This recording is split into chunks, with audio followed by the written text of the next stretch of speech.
Hello friends, कैसे हो। उम्मीद करती हूँ आप सभी बहुत अच्छे होंगे। एक बार फिर मैं आपका अपने YouTube channel my dream government job पे स्वागत करती हूँ। मुझे ऐसे लगता है दोस्तों कि आपके और मेरे बीच में एक कनेक्शन बन गया है। मतलब जब भी मैं स्कूल से घर आती हूँ तो मुझे इतना वो उतावलापन बहुत कहते हैं ना, वो होता है कि मुझे वीडियो बनानी है। आप लोग वेट कर रहे होंगे, अगली वीडियो का वेट कर रहे होंगे, तो आपको मुझसे मोटिवेशन मिलता है और मुझे आपसे मिलता है। तो उम्मीद करती हूँ कि अपना जो ये कनेक्शन है ये बना रहेगा और अपना ये जो छोटा सा परिवार है वो एक दिन बहुत बड़ा परिवार भी बनेगा। और चलो आज हम बात करते हैं जीवों में शोषण। इसका आधा पार्ट हमने कल कर लिया था, आधा जो बच गया है वो मैंने यहाँ पे लिख लिया है क्योंकि टाइम वेस्ट ना हो, इससे मैंने पहले यहाँ उतार लिया।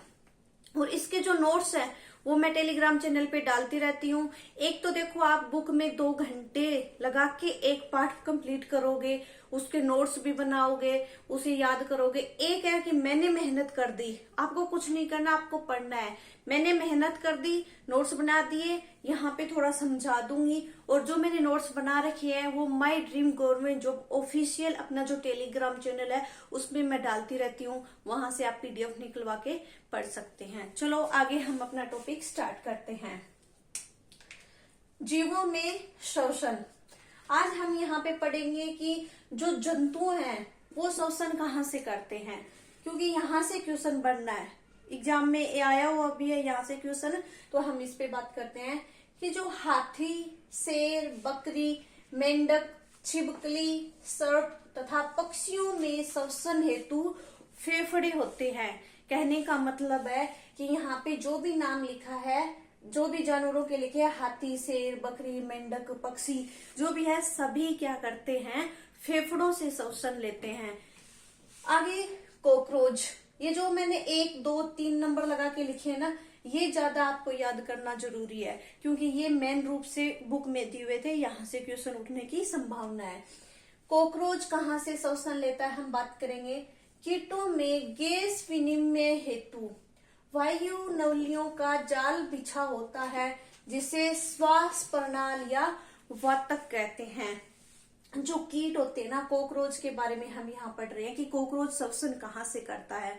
तो जो कीटों में जो गैस विनिमय मतलब ऑक्सीजन लेने की, छोड़ने की जो भी प्रक्रिया है, उसके लिए एक नलियों का, वायु नलियों का एक जाल बिछा होता है, उसे हम क्या कहते हैं, श्वास प्रणाली या वातक। कॉकरोच के पार्श्व भाग में छोटे छोटे छिद्र होते हैं। जैसे ये कॉकरोच है, इसके जो साइड के जो भाग है ना, वहां पे छोटे छोटे छिद्र होंगे जो श्वास रंध्र कहलाते हैं। ये जो छोटे छोटे छिद्र होते हैं ना कॉकरोच के साइड में, इसे श्वास रंध्र कहेंगे। और ये श्वास रंध्र ही मिलके श्वास प्रणाली का निर्माण करते हैं। अगर आपसे पूछ लिया जाए कि कॉकरोच सांस कहाँ से लेता है, तो आप कहोगे श्वास प्रणाली या वातक से। या फिर आप ये भी कह सकते हो कि शरीर के जो पार्श्व भाग में छोटे छोटे छिद्र होते हैं वहां से लेता है। लेकिन सही आंसर, स्ट्रीट आंसर आपको श्वास प्रणाली या वातक कहना, और ये बात आपको याद रखनी है। आगे बात करते हैं कि केंचुआ कहाँ से सांस लेता है। केंचुआ त्वचा से सांस लेता है। ये बहुत ज्यादा इंपॉर्टेंट है। ये क्वेश्चन सीधा सा पूछा जा सकता है कि केंचुआ श्वसन लेता है, 3-4 ऑप्शन दे देंगे आपको कि त्वचा से, फेफड़े से, श्वास प्रणाली से या कोई नहीं, ऐसे करके। तो जो त्वचा होती है ना केंचुए की, वो आर्द्र और श्लेष्मीय होती है। तो वो क्या करता है, केंचुआ अपनी त्वचा से ही सांस लेता है ना। इंटरेस्टिंग बात, बहुत सारे लोगों को पता भी होगा कि केंचुआ त्वचा से सांस लेता है। बहुत मेरे जैसे थे जिनको पहले नहीं पता था कि त्वचा से सांस लेता है। और अब मेंढक, मेंढक त्वचा और फेफड़े दोनों जगह से सांस लेता है। तो ये बात आपको ध्यान में रखनी है कि मेंढक त्वचा और फेफड़े दोनों जगह से सांस लेते हैं। अगला है मछली। मछली सांस लेती है क्लोम या गिल से। जो क्लोम या गिल होते हैं ना मछली के, वहां से ये सांस लेगी। ये क्वेश्चन पिछली रीड में आया हुआ था कि मछली सांस लेती है। तो यहाँ पे क्लोम था या पता नहीं गिल ऑप्शन था इसमें से, तो आपको ये याद करना है। पादप श्वसन प्रक्रिया में O2 गैस लेते हैं और CO2 छोड़ते हैं। ये बात आपको पता भी होगी और नहीं भी पता होगी कि जो पादप मतलब जो पेड़ पौधे हैं वो सांस लेते हैं तब कौन सी गैस लेते हैं। बहुत सारे ऐसे कहेंगे कार्बन डाइऑक्साइड लेते हैं, लेकिन ये बात गलत है। जब पेड़ पौधे ये होते हैं ना जो सांस लेते हैं तब तो ऑक्सीजन ही लेते हैं और CO2 ही छोड़ते हैं। जैसे और जीव करते हैं वैसे ये करते हैं। लेकिन फिर आप कहोगे कि हमने तो ये सुना है कि पेड़ पौधे है वो CO2 लेते हैं और ऑक्सीजन छोड़ते हैं। ये बात भी सही है, लेकिन तरीका अलग है।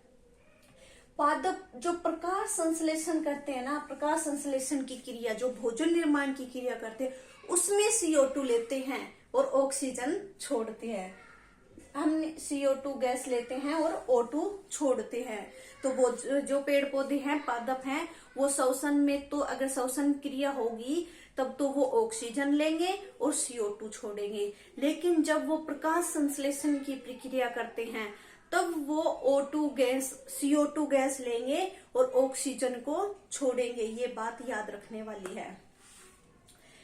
जो पादप की पत्तियां होती है वो कहाँ से सांस लेती है? पादप की पत्तियों में O2 और CO2 के विनिमय हेतु सूक्ष्म रंध्र होते हैं, जिसे रंध्र कहते हैं।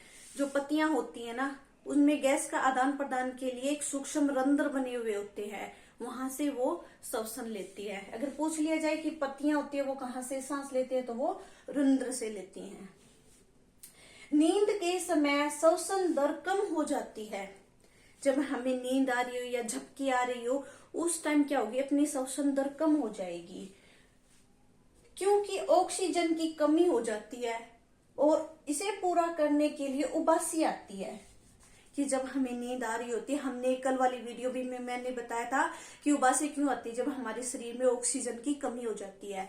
तो यहाँ पे ये बताना चाह रहा है कि जब हमें नींद आती है ना तो अपनी जो श्वसन दर होती है वो कम हो जाती है क्योंकि अपने शरीर में O2 ऑक्सीजन की कमी हो जाती है और ये ऑक्सीजन की पूर्ति करने के लिए हमें उबासी आती है। आगे हम देखते हैं मानव में श्वसन कैसे होता है। मानव में जो श्वसन है सबसे पहले नासा छिद्र में, फिर नासा गुहा में, फिर श्वास नली में और फिर फेफड़ों में, फिर वायु कूपिकाओं में और फिर वायु कूपिकाओं से जितनी भी वो रक्तवाहिनियां हैं, जिन जो जाल बना हुआ है रक्तवाहिनियों का, वहां पे ये चला जाएगा। ये थोड़ी सी डायग्राम वहां बनाया हुआ था तो मैंने यहाँ लिख दिया। अब ये बात भी इम्पोर्टेंट है कि जो सामान्य आदमी होता है वो 1 मिनट में कितनी बार सांस लेता है। तो सामान्य आदमी 1 मिनट में 15 से 18 बार सांस लेगा। नॉर्मली जो सामान्य आदमी है, स्वस्थ आदमी है, वो 15 से 18 बार 1 मिनट में सांस लेगा। और दूसरी स्थिति जब हम व्यायाम करते हैं, भाग दौड़ करते हैं, तब ये प्रक्रिया 25 बार पहुंच जाएगी। 1 मिनट में 25 बार श्वसन दर ये बढ़ जाएगी जब हम कोई भाग दौड़ वाला व्यायाम वाला काम करेंगे। आगे हम देखते हैं अंत श्वसित और उच्छ्वसित वायु में CO2 और O2 का प्रतिशत। मतलब जब हम सांस लेते हैं और सांस छोड़ते हैं उसमें जो कार्बन डाइऑक्साइड है और ऑक्सीजन का कितना प्रतिशत हम लेते हैं, कितना छोड़ते हैं। अंतःश्वसित मतलब जब हम सांस लेते हैं तब 21% तो हम लेते हैं ऑक्सीजन और ऑक्सीजन के साथ 0.04% कार्बन डाइऑक्साइड भी लेते हैं। सांस लेते हैं तब 21% क्या लेते हैं, ऑक्सीजन, और 0.04% कार्बन डाइऑक्साइड। और जब हम सांस छोड़ते हैं तो 16.4% तो हम छोड़ेंगे ऑक्सीजन। 21% हमने ली थी, उसमें से 16.4% तो हम ऑक्सीजन छोड़ देंगे और 4.4% कार्बन डाइऑक्साइड छोड़ेंगे। तो ये डायग्राम भी आप याद कर सकते हो क्योंकि बुक में ये लिखा हुआ था तो मैंने ये आपको समझाना जरूरी समझा। तो 21% हम कार्बन डाइऑक्साइड, 0.04% हम CO2 लेते हैं और 16.4% ऑक्सीजन छोड़ेंगे और 4.4% CO2 छोड़ेंगे। अब यहाँ पे थोड़ा सा दिया हुआ है कि निःश्वसन के समय पसलियां ऊपर व बाहर की ओर गति करती है। जब भी हम सांस लेते हैं, अपनी जो पसलियां होती हैं वो ऊपर और नीचे की ओर गति करती हैं। और डायफ्राम नीचे की ओर गति करता है। जब भी हम अंदर सांस लेते हैं ना, तो पसलियां है ना वो क्या करेंगी, ऊपर और बाहर की ओर गति करेंगी।